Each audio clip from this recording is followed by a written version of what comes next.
Rachel with Evergreen Certifications.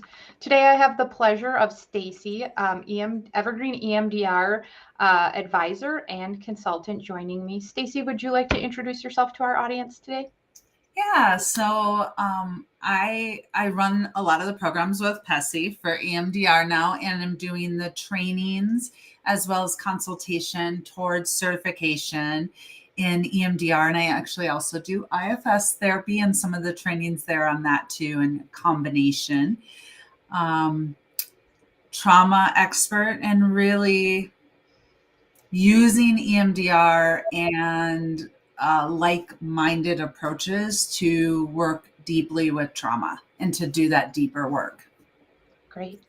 So let's get right in. We have some questions to go over today related to the Evergreen Certified EMDR Clinician certification. So let's start right off. Stacy, why should someone become certified in EMDR? Yeah, and there's so many reasons, but really, honestly, the deepest reason is it takes you to a different level. Like, you do the training and it's a lot of information, and it's amazing information. It really, really is.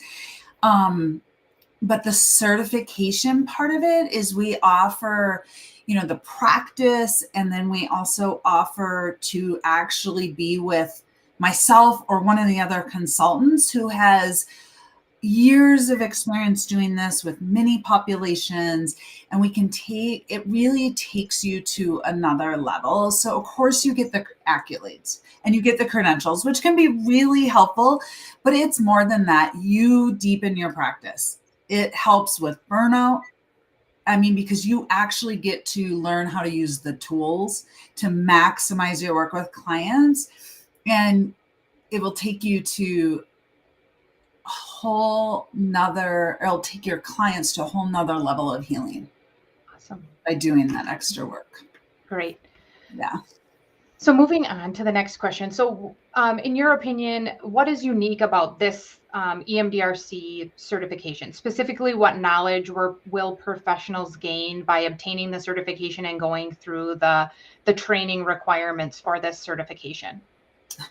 Well, I know that myself and I know Arielle, we put our heart and souls into this work. And so it has the latest information, which is, the field is rapidly growing. There's so much potential in our field. So staying really abreast. And it really uniquely also offers how do you work with more complex trauma, complex cases, clients, because that's really where most of us need a little more support around, and to do it effectively. Yeah. I'm glad you brought that up, Stacy, because that is one of our requirements for our certification, is both the EMDR aspect of it, but also that complex trauma requirement, and your trainings that you do really bridge the two together, and make sure that they have both the base and knowledge in the complex trauma as well as EMDR as modality. Great. Yes, absolutely.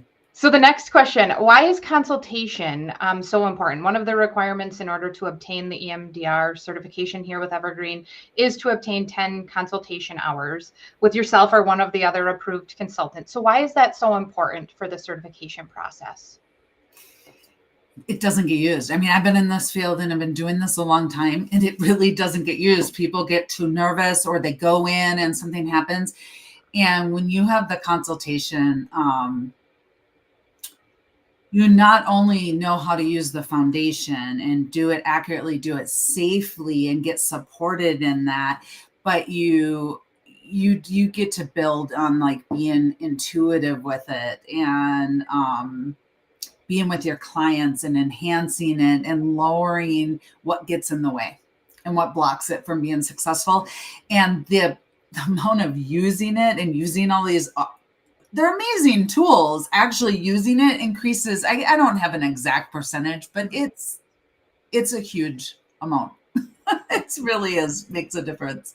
Yeah, and our requirement is group consultation. And so I think the participants also get the benefit of hearing cases outside of just their own caseloads as they're participating in this consultation, so they can hear other examples that may come up and most likely will come up as they're working with their clients as well.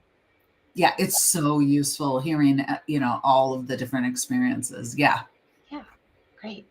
So our certification also requires the applicants to read 2 practitioner books on the practice of EMDR therapy.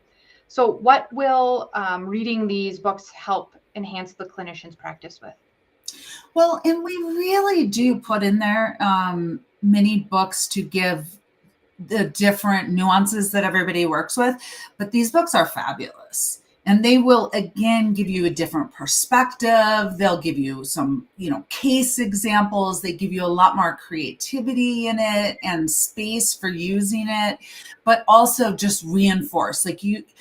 I have had to hear these things over and over, and it just deepens every time that I do. And the same thing will happen for those who do it. And through the books is another way to take that in. Yeah, I was going to say, I like that point of another way, right? Because you have the education, either course or live, however people choose to consume that education, then the consultation, and then the reading, which is just a few different ways to consume so that we become, our clinicians can become well-rounded in many aspects of learning. So I like that you brought that point up as well. So after the initial 2-year certification, holding your EMDR credential, a renewal is required, which requires applicants to continue taking knowledge in EMDR and trauma. Why is it so important for professionals to continue to maintain that knowledge past their original certification date? I mean, the first thing that comes to mind is, like I said, it's evolving really fast. I mean, when I first took it to now, I mean, all the new things that have come in and how I can integrate those into my work, and how much that has helped and expanded my tool set as well as my clients has been amazing. So I feel like this is necessary regardless. I mean, in EMDR as well as really any modality that you're using and being successful with. Yeah, absolutely. Yeah. And then our final question for today. So obviously, as we mentioned, an advisor for us as well as a consultant. So why are you so passionate about helping to develop and consult on this certification? And why do you feel so passionate that other clinicians should go through with the training and certification process? Well, one of the things, I mean, I was really inspired with PESI and working with Arielle, and we had conversations about this because it's so inclusive. This programming is really inclusive, and it really does add in for all clinicians and putting that in, and also just the availability of the program. Mm-hmm. So that is something that I hadn't mentioned in some of the other questions that I think is just, I'm not seeing that as much in some other areas where it does become more exclusive, and this opens up this potential and still getting the depth and the best 5-star training or whatever. I really do believe that, and so I think that's really meaningful in the world right now. Awesome. Yeah. Well, Stacy, I want to thank you for joining us today, and also for being a consultant and an advisor here for us at Evergreen. Your knowledge and experience have really been beneficial. For those watching, you can see on the bottom of the screen more information on where to find both certification information as well as the training that Stacy was mentioning throughout our interaction today. Stacy, I hope you have a great afternoon. Oh, you too. Thank you, Rachel. Thank you. Bye-bye.